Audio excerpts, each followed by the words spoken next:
Yo, yo, yo, yo. Welcome to another episode of the X-Factor Sportz Podcast. I'm your host, Jay Mondane. I want to thank you guys for tuning in. We are live on Facebook, YouTube, TikTok, and Twitter, known as X now. So be sure to check us out, like, share, and subscribe. The audio will be on all audio platforms, Apple Podcasts, Spotify, iHeartRadio, Amazon Music, Google Podcasts. Make sure you check me out every week. The X-Factor Sportz Podcast is here. Episode 5, we got a great show for you guys tonight. Glad y'all can come in. We got some quick news. We got big news before we get into it. Let's start with the WNBA, of course, ladies first. Congratulations to Stewie, Breanna Stewart of the New York Liberty, winning her second MVP award of her career. Much deserved. Went home. Got the number 1 seed in the East for the New York Liberty. She wins her second MVP. A'ja Wilson for the Vegas Aces wins back-to-back Defensive Player of the Year awards. She is racking up all of the awards in her early young career. She's already got an WNBA title. She's got 2 MVPs or 2 Defensive Player of the Years. She also has a league MVP. A'ja Wilson, shout out to her. Also making history, scored 30 points last night for the 3rd straight time in the playoffs, making WNBA and Las Vegas Aces history. So shout out to her. For the playoffs, the Liberty tie up the series 1-1 in the Eastern Conference final, and the Aces go up 2-0 in the West. Looks like it might be a collision course like we talked about a couple weeks ago with the Liberty and the Aces meeting up in the WNBA final. Now to baseball. We got some division winners already. It's about 5-6 games left in the regular season, but we already have some teams, 4 teams to be exact, who have already clinched their division. Congratulations to the Atlanta Braves, clinching the NL East with 100 wins and counting. Again, they've been dominating all season long. Looks like it's their year to win it all or their year to lose. Either way you want to look at it. 100 wins. They dominated again this year, NL East champs. We got the Dodgers, who won the National League West back-to-back for the first time since 2020 and 2021 season. They are back in the West, winning that division. The Twins clinched the American League Central Division last night. So not sure what they'll be playing for tonight. They probably want to get their guys some rest, but they did clinch that division. They got a home playoff series coming up for them. And last night in the National League Central, the Brewers ended up shaking off the Cubs, the Reds, the Pirates, everybody that was tied up in that division in the National League Central to clinch theirs. So now we just got a couple more divisions to worry about to get clinched. The AL East and the American League West, I believe. The American League West has to get tied up with the Rangers and the Astros and the Mariners. So we'll see what happens with them in the next few days. All right. Now, the news y'all all been waiting for, of course.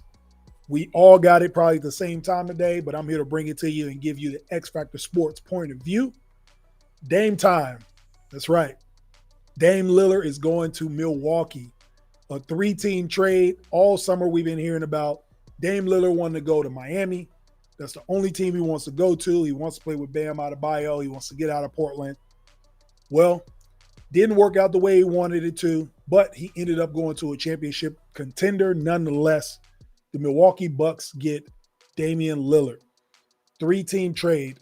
So what happened is Damian Lillard goes to Milwaukee in a trade for Drew Holiday, the veteran NBA champ, all defensive player, goes to Portland with DeAndre Ayton out of Phoenix. So Phoenix is actually the 3rd team that gets mixed up in this trade.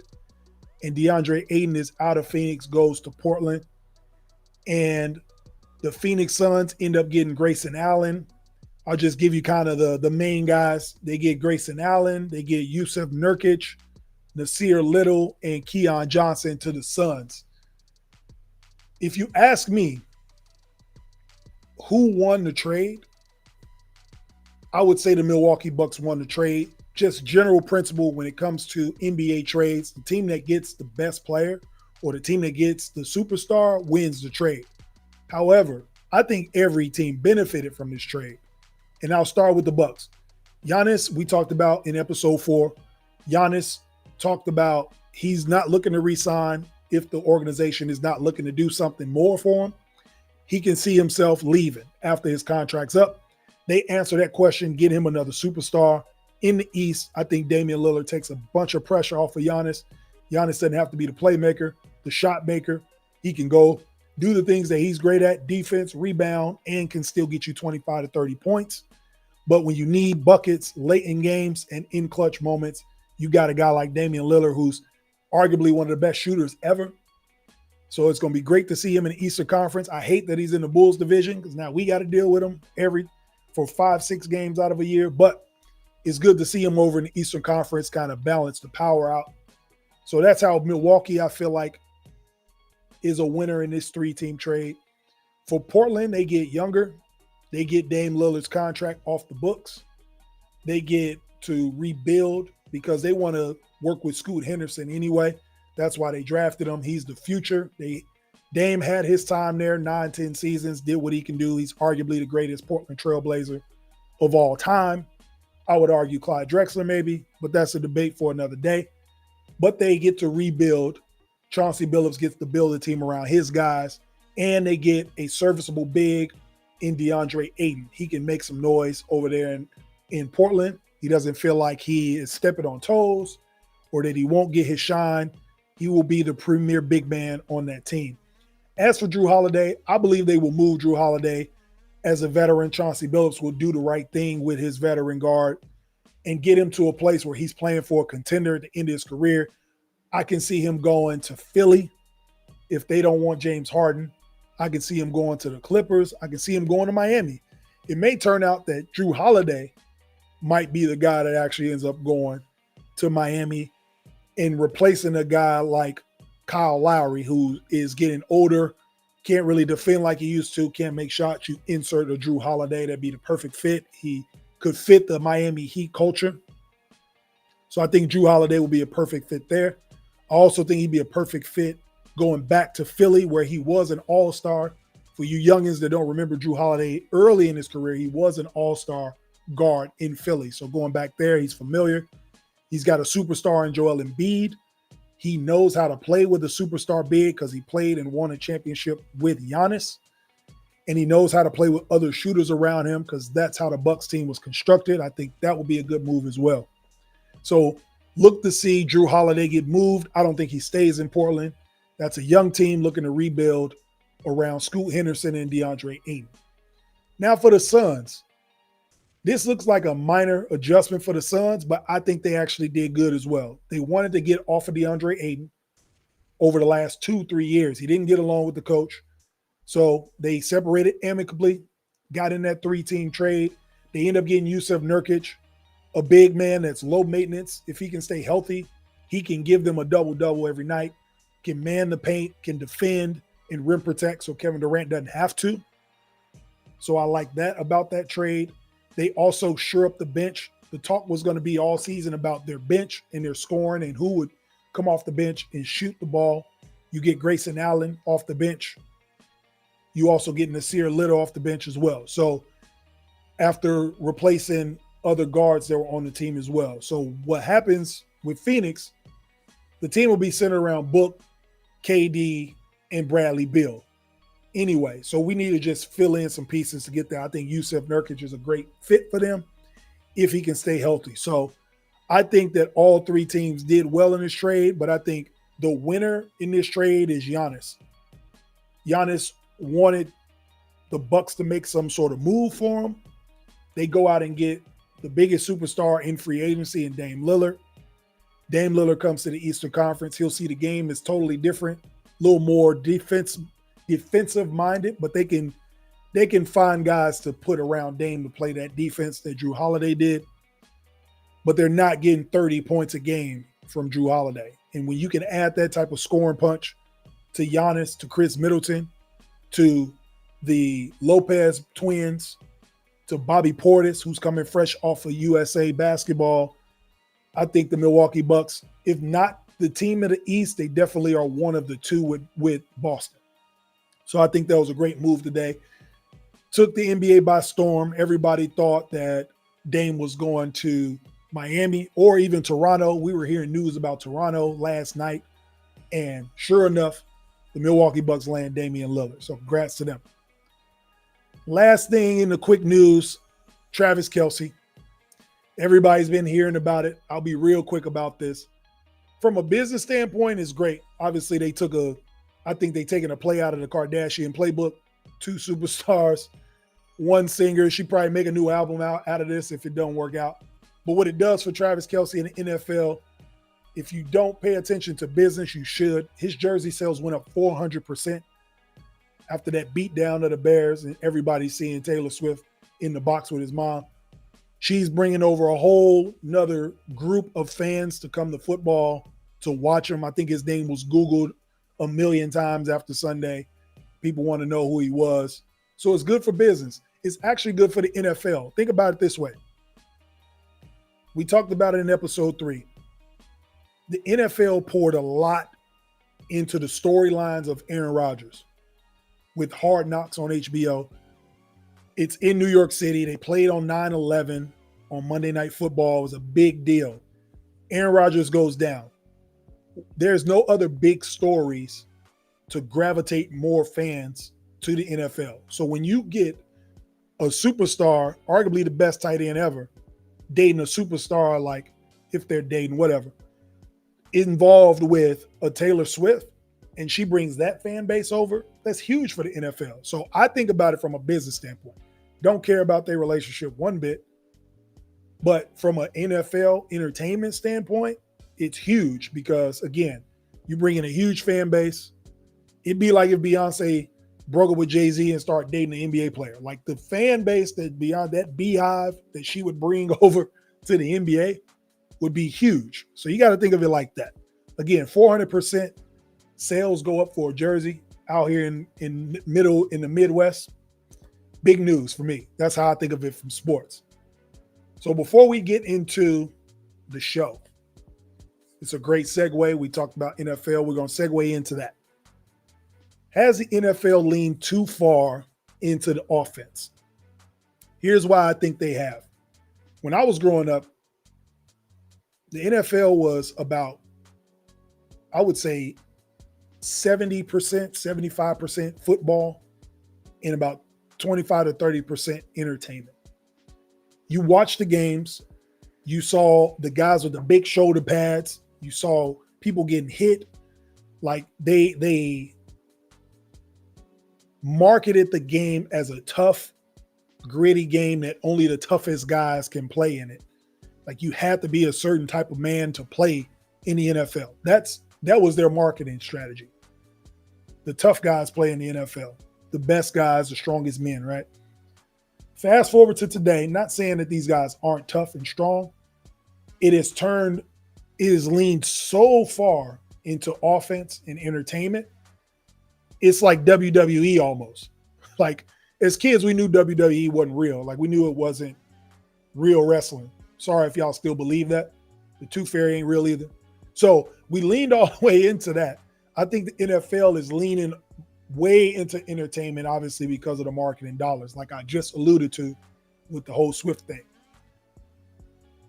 And I think the only way that they can lean into that entertainment and earn the money they've earned over billions and billions of dollars is by favoring the offense. But I think they favor it too much. Quarterbacks can't get hit. All of the schemes are all predicated for the offense to move the ball. All the officiating is for the offense. The defense can't hit like they used to. DBs are not, or linebackers aren't as big as they used to be. They have to be faster, leaner, because they have to keep up with the offense. It looks more like flag football than it did yesteryear when it was real hard-hitting football. The John Lynch's of the world, the Steve Atwaters of the world. You don't see those types of plays anymore. Even I'll go back as recent as the Legion of Boom, Cam Chancellor, Richard Sherman. Like you don't see those guys, Bobby Wagner. You don't see those types of players anymore because the way the league has changed. You can't play like that. Yes, they want to be safer. It's a safer game, but it's still football. And so with them leaning into the offense so much, it throws everything off, even from sports betting to watching the games. Yes, we want to see a lot of points, but we also want to see them compete too. I'll give y'all some numbers. So in week 3, there was 16 games played last week, right? Only three of those games that played last week, for betting sake, were double-digit spreads. Only 3 of the games. 10 of the games that were played were double-digit wins. Hell, one team got beat by 50 points. Like a college football game. It was like week 1 of the NCAA college football. A team got beat by 50 points last week. 70 points was scored. 5 of those teams out of that 16-game slate were 20-point lead or 20-point wins. So you're telling me in a league that is a one-score league, the parity is designed for the NFL to be a one-score league every week, right? 10 teams get beat by double digits. 5 teams get beat by 20 points. You cannot tell me that there's not a very, very offensive slant in the NFL. I'm here for it, but at the same time, if you don't allow these players to play on both ends and then we get to the playoffs, people are wondering what the defense was all season long. Like, is it made up? Is it scripted? Like, what is going on? Like, these teams played all season long and couldn't stop a nosebleed. Now all of a sudden we get to the playoffs and they're really good at playing defense. Like, what is really going on? So it's just weird to see the numbers reverse. I enjoy the entertainment value of it, but at the same time, teams getting blown out by 20 in the NFL. These are supposed to be the best of the best. I don't know if these NFL teams are that bad, but that's what we're running into. Can't touch the quarterback. Offensive line play. They get the hold every down. Just makes it tough for the defense to do their job. So you guys let me know. Like, share, subscribe. YouTube, Facebook, TikTok. Tell me what you think. Do you think the NFL has leaned too far into the offense? Let me know. Make sure you comment on the show. When we return, we will get into the first ever X-Factor Sportz College Football Power Rankings. You don't want to miss this list. It's not like your other channels. It's not like your other list. You don't want to miss the top 10 power rankings of the NCAA football. This is the X-Factor Sportz Podcast. We'll be right back.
Yo, welcome back to the X-Factor Sportz Podcast, Season 2, Episode 5. Be sure to like, share, subscribe on YouTube, Facebook, and TikTok. We are live every week, every Wednesday night. And also you can catch the audio on all the audio platforms. I want to thank y'all for tuning in. We're going to talk about, for the first time on the X-Factor Sportz Podcast, the college football power rankings. Yes.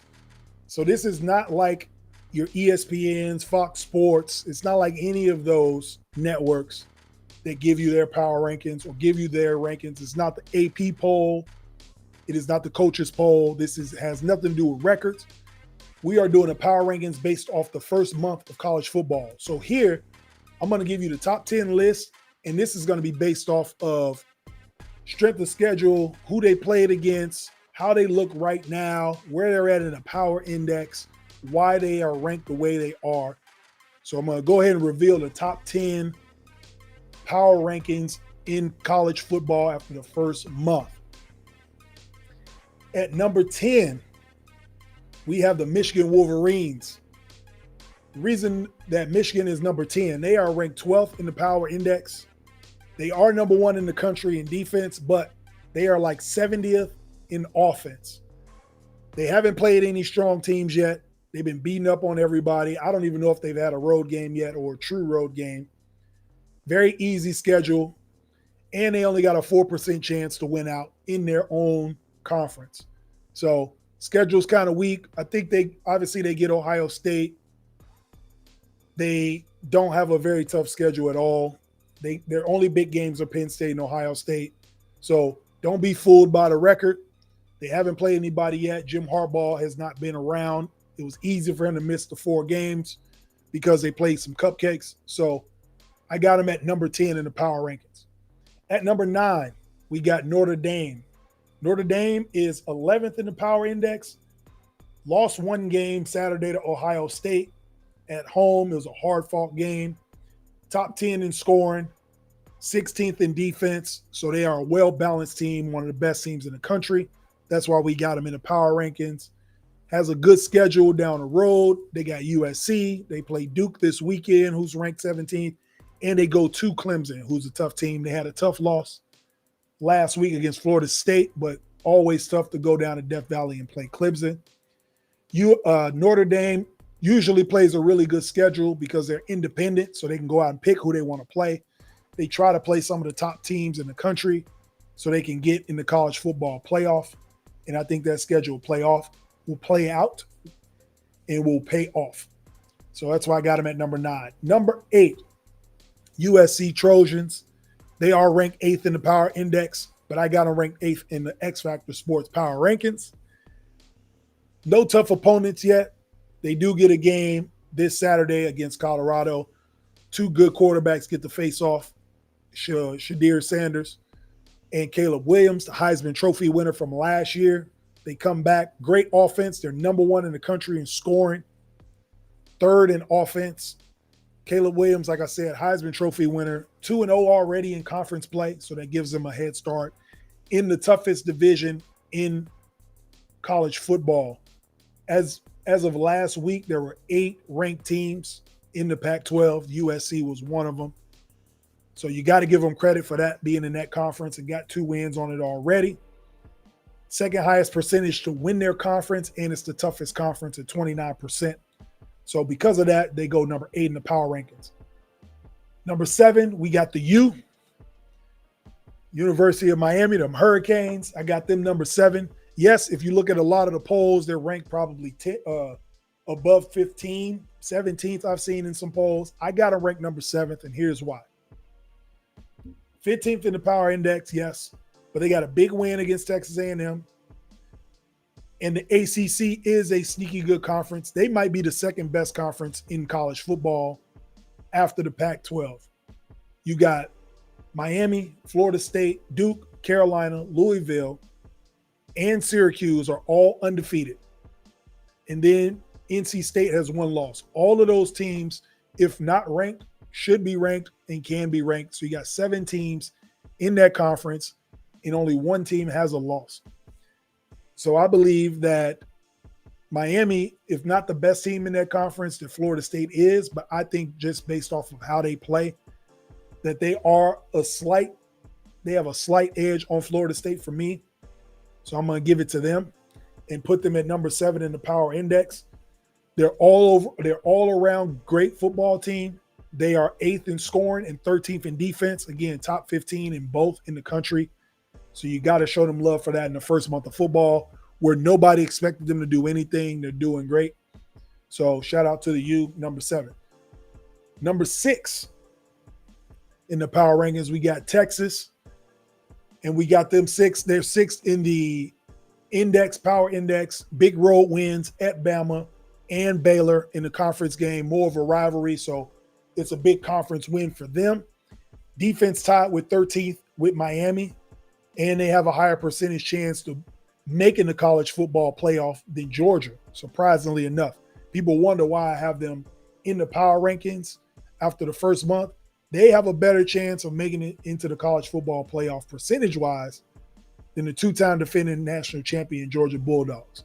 So for that reason, I got them number 6. At number 5, we got the Washington Huskies, another Pac-12 team. This conference has been impressive all year long. They are ranked 9th in the power index. Michael Penix Jr., Heisman candidate. He throws the ball all over the yard, looking great. They're 1st in passing yards because of him and 3rd in points. Underrated defense so far. They only give up 17 points per game.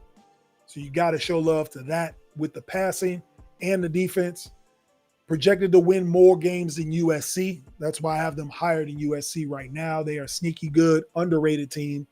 So I got them number 5 in the power index. At number 4, we got the Oregon Ducks, another Pac-12 team. We saw what they did to Colorado last week. That game was over by the end of the first quarter. Beat them up. I mean, people were leaving the stadium already. Colorado fans, at least. I'm sure all the Duck fans stayed overtime if they could. But big, huge win. Ranked 7th in the power index, but 2nd in points and 17th in points against. So, again, a good offense, good defense. They score in bunches. Great recruiting class. They know what they're doing. Got a former Georgia Bulldog coach over there in Oregon. They score in bunches, destroyed Colorado. They put up 81 points in their first game of the season. So coming straight out of spring football, they go out and put up 81 points. So this team is on a mission. They look good. They will get the run into. The good thing about the Pac-12 is you play everybody.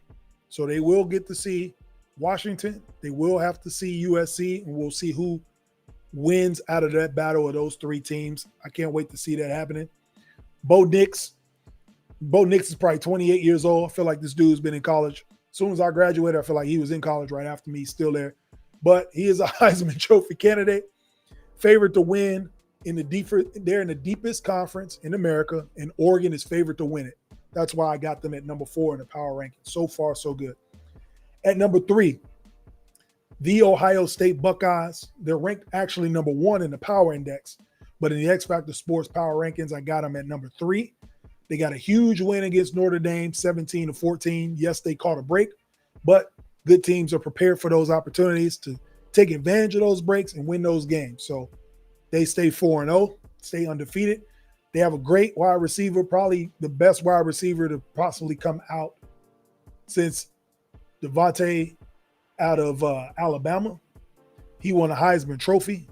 I think Marvin Harrison Jr. is a Heisman Trophy candidate, so he can win that. Number 2 scoring defense in the country, 60% chance to make it to the college football playoff. It is probably one of the highest percentages to get to the college football playoff out of the Big Ten. I don't think Michigan has anything for them this year. I like Ohio State in this first month. They are number 3 in the power rankings. At number 2, as you can see, it's a surprise team. Everybody might be surprised by them, but if you've seen them play, you wouldn't be surprised after this first month. The Oklahoma Sooners, number 2. They're number 2 in the power index. They are number 2 here in the power rankings. Light schedule, but dominated everybody that they played in front of. 50% chance to win the conference, which is the highest of any of these teams in the power rankings. That's why I put them at number 2. All these teams are in good conferences. They're the best teams arguably in their conference. And OU has the best chance to win their conference outright, over 50% chance. So that's why we got them at number 2. They have a legit opportunity to run the table and go undefeated. They will have a big game against Texas, the Red River rivalry. But if they can win that game, they have a legit opportunity to run the table in the Big 12 and be a shoe-in for the college football playoff. And at number one, of course, the Georgia Bulldogs out of the SEC, two-time defending national champs. I'll just say this. I don't need to say any more about them after I say this, but I will elaborate. Georgia Bulldogs have not lost a football game in 662 days. All right, let me say that again. 662 days since the last time this program has lost a football game. They lost in the national semifinal against Alabama, December 4th, 2021. All right. They may not lose another game until December again. They may go 2 years without losing a game. So when you talk about a power ranking, the team that hasn't, it's players on that team that have not lost a college football game. Don't even know what it feels like. So for that reason, they are obviously number one. They are top 11 in both offense and defense. They dominate both sides of the ball. They could run the table until probably Halloween, I would say. Then they get a gauntlet of games if these teams can stay ranked. They play 4 ranked teams back to back, starting October 28th. I think they got Tennessee. They get Tennessee. They get Mizzou. They get Ole Miss. Like they got to run through a gauntlet of ranked teams to try to three-peat and defend this national title. But as of right now, in the first month, they are the number one team in the X-Factor Sportz Power Rankings. As you can see on the screen, if you agree or disagree, this segment is for you guys. Like, share, subscribe. Let me know what you think. Tell me how you feel about the Power Rankings. Again, I don't care about rankings.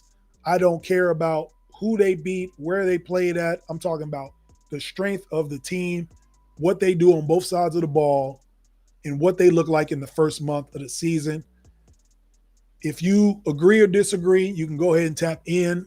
We always got the chat wide open, the X-Factor Sportz Podcast chat. When we come back, we will get into Bet That. We got a 5-leg parlay, multi-sport parlay. We dip into baseball and football when we come back on the X-Factor Sportz Podcast.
Yo.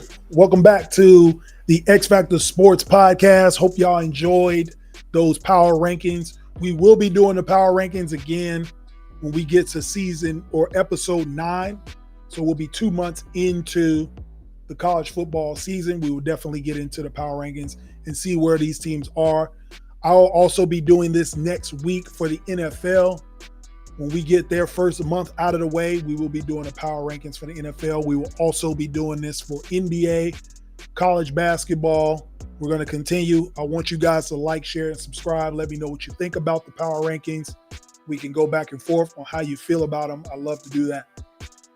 But now, we into that favorite segment everybody loves, and we call it Bet That. All right? We got a 5-leg parlay. Multi-game, multi-league parlay. We got some MLB and some NFL for Bet That. And for the first leg of the parlay, we got a London game. Make sure y'all wake up to get this game. They play at 8:30 Central Time a.m. For y'all out there on the West Coast, got to get up early. You want to catch this London game. So the Falcons are playing against Jacksonville, 3.5-point favorites, Jacksonville. I'm going to take Jacksonville to cover the spread. Jacksonville will cover because London is like another home for them. They've been playing there for 10 years. They are comfortable there. They're comfortable with the time change, the body time, like everything that happens in London with Jacksonville. I feel like they are more comfortable, and I think they're a better team than the Falcons are. After getting stunned by the Texans at home last week, I feel like Jacksonville is hungry, prepared, ready to win this game, get back in front, get back in winning ways so they can win the AFC South. So I'm going to go ahead and take Jacksonville to cover the spread here at 3.5. The next one, we got the Bills at Dolphins. This might have been a game everybody was waiting on, especially if you're an AFC East fan, or if you're one of the top team, you're a fan of a team that's in the AFC at the top. If you're a Chiefs fan, you're a Bengals fan, you're a Chargers fan, if you are a Ravens fan, like you're looking forward to this game because this game has playoff implications already in week 4. The reason I say that, these two teams are in the same division. The Bills have won this division 3-4 years in a row. The Dolphins look like they're the best team in football. They're going to Buffalo. And for that reason, I can't pick a winner. I say all that because the over-under, the over is 53.5. I'm taking the over on this game. The Dolphins average 40 points a game. The Bills average 30 points a game. No, I don't think they're going to get 70, but I think both teams can get 28. So I don't see a reason why not to go with the over. High-powered offenses. Both teams give up big plays. I see some deep touchdowns for Tyreek Hill, for Stephon Diggs. If you got those wide receivers, Jalen Waddle will be back from concussion protocol. If you got those wide receivers in your fantasy league, you're about to get some big points. So go ahead and take the over on that. Dolphins and Bills, 53.5. I'm taking the over. Switching over to MLB, we're going to pivot. We got the Rangers and the Angels tonight. I'm going to take the Rangers in the money line for this one. Big game for the Texas Rangers. They've taken over sole possession of first place in the American League West. They want to hold on to it. The Angels don't have much to play for. I guess they can play spoiler. Mike Trout is out for the rest of the year. Ohtani's out for the rest of the year. I believe the Rangers will clinch the division. If they get this win, there's only like 5 games left. And I believe that they are 3.5 games up in first place. So if they get this one, I think it's a nail in the coffin. I think they take the money line. I think the Rangers win it.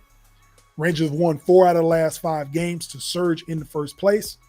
And another kind of sneaky good stat, the Rangers are 54-45 in night games, and they play tonight out west, starting at 8:30.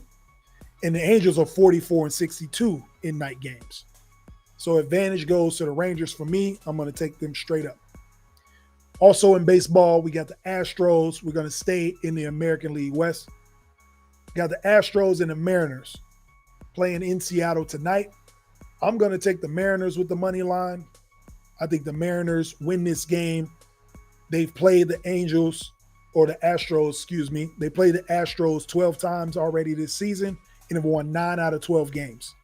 So pretty dominant over them. Maybe it's a matchup thing, but I feel like the Mariners win this matchup tonight. Both teams on a bad slide and need a win, desperate for it. Mariners, again, 9-3 in the last 12 against them. I think the Mariners, if they win this game, they move in the sole possession of second place to get that playoff spot. They're trying to get a wild card spot just as much as the Astros are. So I'm taking the Mariners at home in the money line tonight to move into that 2 spot. They are a half game behind the Astros, and with the win, it'll put them a half game above them. So taking the Astros. And then lastly, we flip over to Monday Night Football, the last leg of the parlay. Seahawks versus the Giants on Monday night. I think Saquon Barkley will be back. He had enough rest. I think he had like a 10-day break, 11-day break. So they're saying that he is possible to return with a high ankle sprain. Nevertheless, I'm taking the over, or the under on this one is 47. The reason I'm taking the under is this. 2 of the worst defenses in the NFL. But Vegas always tricks. They always trick the hell out of me. I don't know if they trick y'all, but they trick me a lot. So I can admit it. But the reason I'm taking the under is because they are two of the worst defenses in the league. So Vegas is trying to pull you in with this over-under. I'm taking the under on 47. I believe these two defenses will actually play better against each other. I don't think the Giants can score enough points. Seattle maybe, but traveling, going from west to east in a primetime game, Geno Smith, we'll have to see what they can do. Not saying that they can't win the game, but I'm taking the under just because this feels like a setup. I don't like being set up. So I'm going to take the under on this one, and I'm going to go 47, below 47 for that Monday night game. So to sum up our bet that 5-leg parlay, I'm taking the Jaguars are going to cover the 3.5. I'm going to take the over on Dolphins Bills, 53.5. Rangers win straight up against the Angels. And then we got the Mariners winning straight up against the Astros tonight. And I will take the under 47 on Monday Night Football. Be sure to make sure you log in wherever you are betting.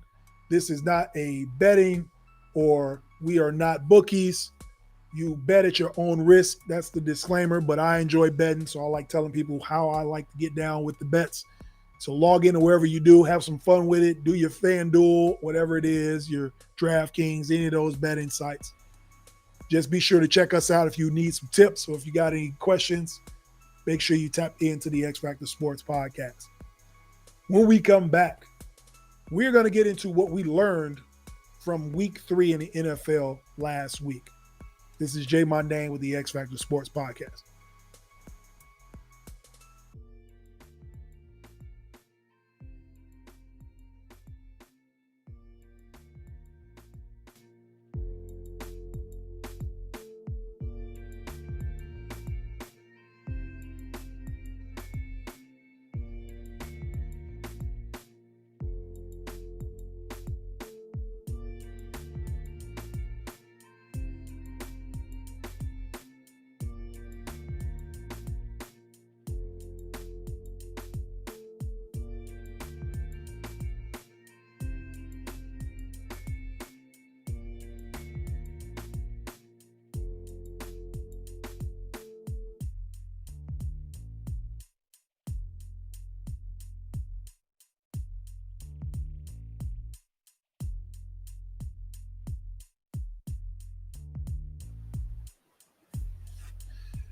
Yo, welcome back to the X-Factor Sportz Podcast. It is your host, Jay Mondane, Season 2, Episode 5. Be sure to like, share, and subscribe. TikTok, Facebook, YouTube, of course, and Twitter X. All right, let's get into what we learned from Week 3. I talked about it in the monologue. Looks like the NFL is leaning very heavy on offense. But I want to talk specifically about some teams, what we learned about them. First things first, the Chicago Bears are bad. All right? That's what we learned after week 3. They're a bad football team. I went to the game, repped my team, of course. I'm always repping my team. They will always be my team. But I can also be very objective. They are a bad football team. I know what I see. If you have 2 eyes, you see it too. All right? Just to put some context on that, instead of just saying they're bad. The Bears have lost 13 straight games dating back to last season. Justin Fields has lost 11 games as a starter. 13 straight. If that ain't a bad football team, I don't know what to tell you. Like, we're on pace combining 2 seasons to do what the Giants or do what the Lions did. It's 0-16. The Browns did it before a few years ago. And we look really bad, okay? Justin Fields has regressed as a quarterback. Yes, he can run. He's dynamic. They are not moving the pocket for him. He's not able to throw the ball with any type of accuracy. He gets into trouble a lot. He holds onto the ball a lot. I don't know if he's overthinking or if he just doesn't give a damn, but the Bears are bad, okay? Defensive coordinator's already gone. There's some alleged stuff you can read about what they're saying, why he left, but he's already gone after 3 games. And the defense has 1 sack this season. The entire defense only has 1 sack in 3 games. So not only is the offense bad, the defense is terrible. And the Bears are supposed to be known for defense. And we have a defensive head coach. Matt Eberflus came from Indianapolis as a defensive coordinator. You would think if you're a coordinator, a former coordinator, and you get a head coaching job, your number one priority is to fix the side of the ball that you're good at. Okay? Everybody else has done that when they've gotten a job. Sean McVay, offensive guy, goes to the Rams, fixes the offense right away. Kyle Shanahan, offensive guy, goes to San Francisco, fixes the offense. Andy Reid goes to the Chiefs, fixes the offense right away. Mike McDaniel, offensive guy from San Francisco, goes to the Dolphins. They put up 70 points a game. Tua looks like an MVP candidate. Sean McDermott, defensive guy, goes to the Bills, fixes the defense like that. So I don't understand why when we got Matt Eberflus, a defensive guy, comes to the Bears and the defense is worse. They're a bad football team. That's what I learned. That's what we all learned if we watched it. If we used both our eyes if you got one eye, you saw that with that one good eye, you saw that they were a bad football team. Now, the team that they're playing against on Sunday, the Denver Broncos. I'll tell you what we learned about the Denver Broncos. They do not respect Russell Wilson at all. How do I know that? Okay. If you played in a team sport before, if your best player, if you played professional sports before, your highest paid player, your biggest commodity, if their team is losing by 50 points in the fourth quarter of a ball game, why the hell would you keep him in the game? I don't know if Sean Payton is trying to send a message. I don't know if he's just trying to get Russell Wilson hurt. I don't know what he's trying to do. But to have a player on another team say, Russ has no business in this game, man. He should have been subbed out a long time ago. In a 50-point blowout, why is your $260 million quarterback still playing? With the backups nonetheless. Like, he's in there with the number twos like it's preseason. The game is over. Why is he still playing? What can he show you in this game down 50 points? Now, I'm not saying that this game was Russell's fault. A 50-point game is everybody's fault. Damn, the ball boy got some blame to take in the 50-point game. Okay? But the disrespect for a Super Bowl champ, an all-pro, Pro Bowl, probably Hall of Fame player, $260 million guy, franchise quarterback, to be playing in that game is ridiculous. Like, not even Justin Fields would have played in that game, and he needs to play every day. He should be playing right now. Even he would have sat down in a 50-point blowout. So the fact that they have him in the game is disrespectful to me. On the flip side, last year, he wanted his own parking spot. He wanted his assistants. He was presidential Russ, shaking hands, kissing babies, all that. And in the locker room, that doesn't play well.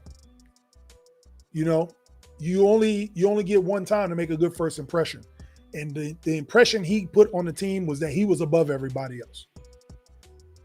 And when you do that, you already can, your salary tells you if you're above everybody already, right? Everybody knows who the guy is in Kansas City. Everybody knows who the guy is in Cincinnati. Everybody knows who the guy is in Baltimore. Everybody knows who the guy is in Jacksonville. Everybody knows who the guy is in LA with the Chargers. Your salary dictates who the guy is, right? So why, knowing that as an NFL veteran, why do you want this front office stuff that no other player has? Parking spots, assistants, your own team. It's ridiculous.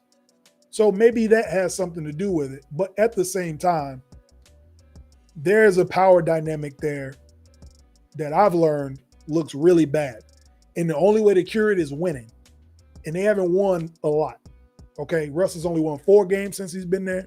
Hopefully it stays at 4 and they don't beat the Bears this weekend. But nonetheless, we can talk about what we will learn after that game. Somebody's job is on the line in week 4 in that game. That is the battle of jobs. Justin Fields is probably playing for his career.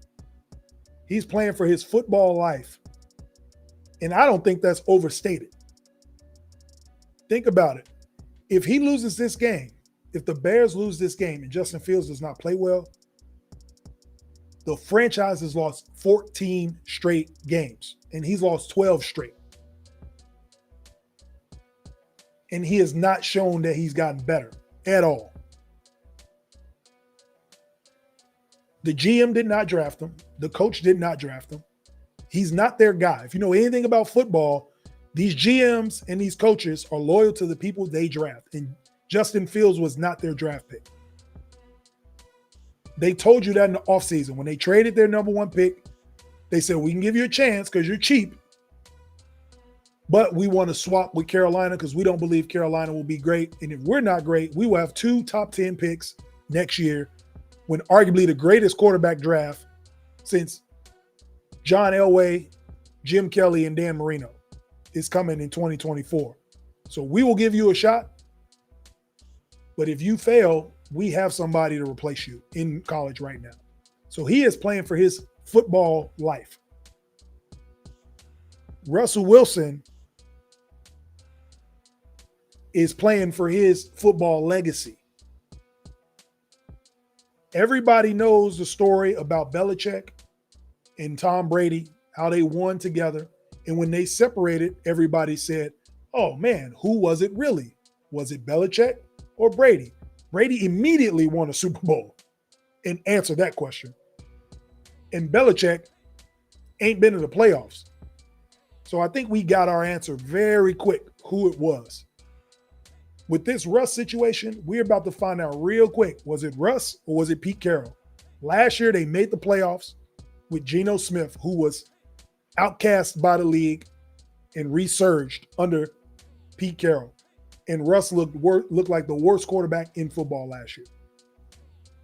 So there are huge storylines going into a game that I never thought we would talk about. 2 0-3 teams, the implications of these games. 2 quarterbacks that are literally fighting for legacy in their football career.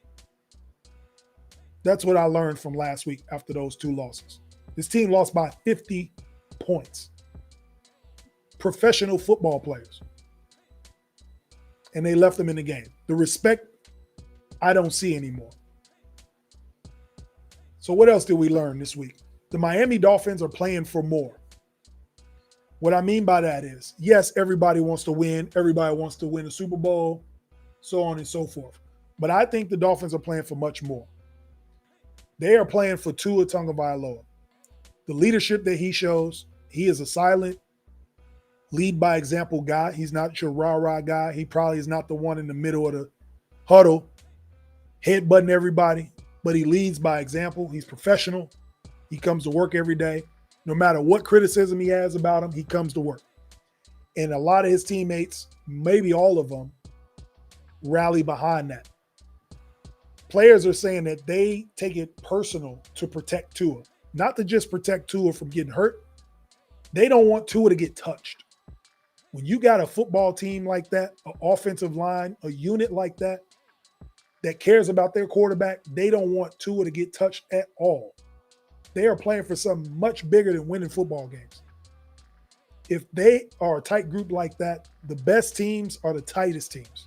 I've been on some teams that were not that tight, and I've been on some great teams that I still talk to some of those dudes today, and we can reminisce on how good we were.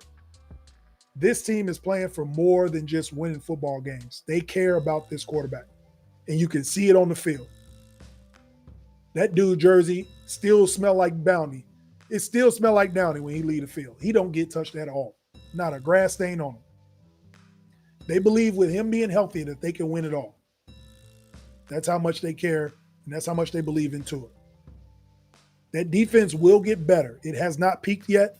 Vic Fangio, I know him well. He was the Bears defensive coordinator the last time we won the division in 2018. Vic Fangio was our defensive coordinator. We had one of the best defenses in football. That was the year the Bears got Khalil Mack, all those guys. And then he ended up getting a coaching job in Denver. He actually did better in Denver than Sean Payton, but, it's neither here nor there. But Vic Fangio, he's going to get that defense cranking. It took the Bears to about week 4 or 5 when they were firing on all cylinders, flying at everything, leading the league in sacks, pressures. So I think with Bradley Chubb over there, they can get that going. And all their cold weather games are early, quote unquote cold weather. This weekend, they go to Buffalo. They play in Buffalo in October. Ain't going to be cold. Next time they play Buffalo got to come to Miami. They go to Baltimore and they go to the Jets. I mean, I think they can beat the Jets in a blizzard. I don't think that matters. And then they go to Baltimore, think they can play Baltimore, but I don't think the weather's that bad. I think they get Baltimore in October. Maryland, you get hit or miss weather. All the other tough games are on neutral sites or at home. They get the Chiefs in Germany. They get the Patriots. They already went up to New England and played, so they ain't got to go up to Foxborough in cold weather. Buffalo has to come down to them. So if they are playing for more with Tua, and they're also playing for home field advantage throughout. Think about it this way. The NFL playoffs start in December, right? Around Christmas time or right around New Year. If all their games are in Florida, December, January, and they got the 1 seed, they good. And then the Super Bowl's in Vegas. They can literally wear shorts the whole playoffs. Shorts and cut off sleeves and fly to Vegas. I'm not saying that they're going to win and get to the Super Bowl. What I'm saying is pay attention. And this is what I learned watching these games. They are playing for something much more. They are looking ahead at where they could be in December and where they want to play in December if they can keep Tua clean. I don't think they've even peaked. That's the scary part. They scored 70 points last week, and I don't even think we've seen their best football. Jalen Waddle didn't even play. They just discovered they got a running back that can play really damn good. They threw for 350 yards and ran for 350 yards. Scary. So I think this thing's just getting started. Maybe some teams will figure them out a little bit. But when it comes to offense like this, it's hard to figure out during the season because you got week to week. This is more of an off-season defensive coordinator watch film and make the adjustments next year. So Dolphins look good, man. I think they're playing for much more. Another thing we learned was the Chargers are trying to find ways to lose games. I mean, they didn't want to win that game against Minnesota. If y'all watched that game, Brandon Staley, another defensive guy who has not figured out his side of the ball. He was a defensive coordinator for 1 year with the Rams and got a coaching job. Y'all tell me how he did that, but neither here nor there. People that bump into Sean McVay get jobs, I guess. So he's got a Chargers job, and every year we're talking about what the hell is he calling for these plays. And he had another what the hell moment on Sunday. Fourth quarter, they're up 4 points. Fourth down on their own 28-yard line. 4th and 1. Instead of punting the ball away with the lead and giving the Vikings a short field, putting that defense back on the field, they go for it. Not only do they go for it and they don't get it. Not only do they go for it and they don't get it, they go for it and they don't get it with a backup running back because Austin Eckler is out. Where the hell do they do that at? How does that make sense? Why would you one, do a running play when you have arguably the best arm in football in Justin Herbert and arguably one of the best receivers in football in Keenan Allen? Keenan Allen threw a touchdown in this game to Mike Williams. Of all the things you can do with your superstars, everybody knows football 101. If you need a first down, you go to your superstars. The backup running back, you're expecting the backup running back to come in and get this first down. Of course he didn't get it because Brandon Staley called the play. Didn't get the first down. Turnover of downs. Luckily for him, he was playing against the Vikings and they couldn't get the fourth. They couldn't convert. And the Chargers escaped with a victory. But again, what I learned last week is the Chargers are trying to lose games. I feel bad for Justin Herbert and Keenan Allen. Justin Herbert just signed this huge contract, so he's tied to the team for years. I think Keenan Allen just re-signed. Austin Eckler, if he hasn't made a case that he needs his money as a running back, I don't know what case he made or did not make. The backup running back can't get you 1 yard. Mike Williams just tore his ACL. Get well soon, Mike Williams. Hate hearing that. But now you need Austin Eckler back. If y'all want to make any type of run, because your coach is trying to lose games. Your coach is trying to sabotage the season. You need your best players on the field. Justin Herbert is going to have to win in spite of Brandon Staley, is what I learned from week 3. This is like Andrew Luck and the Indianapolis Colts. Andrew Luck had to win in spite of bad football in Indianapolis. He got them to an AFC title game, and they didn't want to play. He dragged them to the AFC title game. And I see a very eerily similar setup here with Justin Herbert. That's what I learned with the Chargers. And lastly, what I learned from week 3, the Cowboys are cowboying. Believe it or not, who would have thought? Like clockwork. The Cowboys win a couple games in September. We them boys. Jerry Jones talking about take a bow. Michael Parsons got a podcast talking about we hunting quarterbacks. We doing this, we doing that. Y'all better look out. It's a Super Bowl run after winning 2 games in September. A damn leaf ain't fell off my tree yet. And they talking about Super Bowl. And sure enough, like clockwork, a terrible team beat them.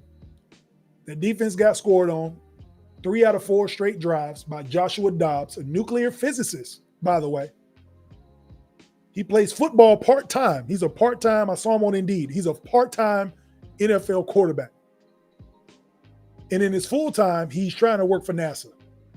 That's the quarterback that beat that defense. Doomsday defense that they like to call themselves. We're going to be the 85 Bears, yada, yada, yada. Cowboys are cowboying, of course. That's what I saw. Again, Jerry Jones praising these dudes after 2 wins. Yes, they beat the Giants 40-0. Yes, they beat the Jets with Zach Wilson. And then they threw a parade. They always got the confetti thrown, ready to throw out in Dallas. And then this happens all the time. It's been happening for 25, 26 years. Relax. It's only week 3. It's September. Just play football and let the chips fall where they may. Go week to week and win some games, man. All right? Every year they start with the Super Bowl parade in September. So they can't just go out and play. They have to talk. Their fans are a symbol of them, a remnants of them. They win 1 game. You're going to hear it if they win this week. If they beat New England, which I should have had that on bet that. I don't know if they're going to beat them, but, Zeke Elliott might want some revenge. But, yeah, Cowboys have been cowboying. So that's what we learned, man. We got bad football teams. We got disrespected quarterbacks. We got coaches that are trying to lose games. Cowboys cowboying. And hopefully we can get this thing turned around. Hopefully with the Bears. But seriously, this game, I've never heard of a more pivotal 0-3, a more pivotal game with 2 0-3 teams in my life than this game on Sunday. The Chicago Bears and the Denver Broncos. I've never heard of a more pivotal 0-3 game. One quarterback is playing for his football life. The other one is playing for his football legacy. You guys decide. Let me know who you think is going to win that game. Bears, Broncos. When we come back, we will get into the 2-minute warning you don't want to miss. It's going to be a great one. This is the X-Factor Sportz Podcast.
Yo, welcome back to the X-Factor Sportz Podcast, Season 2, Episode 5. Thank you guys for tuning in to this show. It's been a fun one. I've been enjoying myself. Hopefully you guys have been too. Be sure to like, share, and subscribe on Facebook, YouTube, TikTok, and Twitter. And it will be on all the audio as well. For those of you who can't see me, you can hear me. So check us out. Before we get out of here, obviously we do our 2-minute warning. What does success look like to you? What I was thinking about today. Success is a relative term. I believe success looks different to everybody. That's why I say it's relative. My success may look different than yours. What you see me as or what I see you as may be different in terms of the definition of success, but it looks different to everybody, is my point. It can be family, money, good job, nice house, relationship, success, all of those things. Whatever you feel like success is, you'll never be successful if you don't know what success looks like to you, is the point. So that's what you want to make sure you have in your life. Your success is not predicated on what others have in store for you either, right? What somebody may see over here that thinks is successful at home, you may not feel successful. Maybe your relationship isn't working out, but you're doing great at work. Maybe you don't make as much money as you'd hope to make, but your kids love you. You're at all their sporting events. You're a devoted father, a great husband. So success can come in all different forms. You just have to decide what your success is. So I have an acronym for you guys for success. See your goal. Understand the obstacles, create a positive mental picture, clear your mind and self-doubt. Have to do that. Embrace challenges, stay on track, and show the world you can do it. If you can do those things, it doesn't matter in what realm of life that you put together. If you remember that acronym, that's how you can define success for yourself. I thank you guys for tuning in today to the X-Factor Sportz Podcast. You don't want to miss next week, episode 6. We got WNBA finals will probably be around the corner. We got predictions of that. Thank God the NBA is back. Training camp will be here next week. We got storylines for that. Ben Simmons might actually play basketball next year or this season. We'll see about that. We'll talk about that next week. MLB playoffs are around the corner as well. We'll talk about all the teams that clinched and the matchups in the MLB playoffs.